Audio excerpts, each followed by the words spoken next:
Is Hamid Karzai crazy? That's what many Americans think. And on the face of it, the Afghan president has said lots of odd, inflammatory and contradictory things. Over the past year, he has wondered whether the American presence in Afghanistan has done any good at all, refused to sign an Afghan-U.S. security pact, and called members of the Taliban his brothers. This week, the New York Times revealed that he had been conducting secret negotiations with the Taliban. What can he be thinking? Well, maybe Karzai is looking at what happened to one of his predecessors. In 1989, the Soviet Union withdrew from Afghanistan. The president it had backed, Mohammad Najibullah, stayed in power, but within months a civil war broke out, forcing him eventually to seek refuge in a UN compound. In 1996, the Taliban rode into Kabul, captured Najibullah, denounced him as a foreign puppet, castrated him, dragged his body through the streets, and then hung him from a traffic light. For good measure, they did the same to his brother. Now, there are many important differences between the past and present, but Karzai is probably looking at the evolving geopolitical landscape. The U.S. has tired of its longest war, debating only the size of the small force it will leave behind, mostly for training purposes. The Taliban continues to have many strongholds in significant parts of the country, and Pakistan continues to support the Taliban from across the border, support that is likely to expand as America withdraws and Islamabad seeks to fill that power vacuum. So Karzai might be playing an erratic game of brinksmanship in his negotiations with Washington, but he might also be trying to navigate a post-American Afghanistan.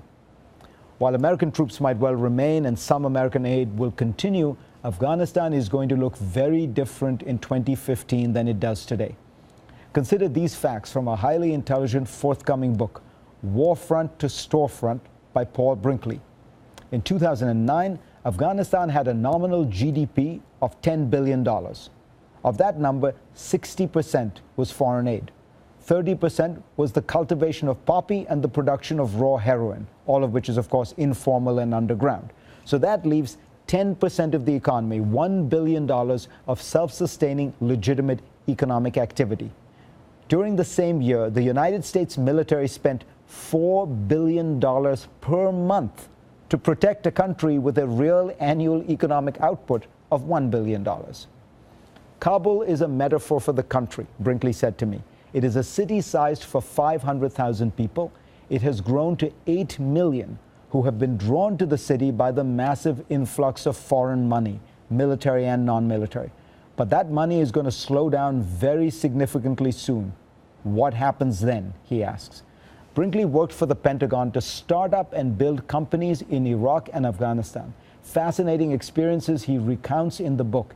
And he came to the conclusion that the single most important task in both countries was to create a self-sustaining economy, which the United States paid very little attention to.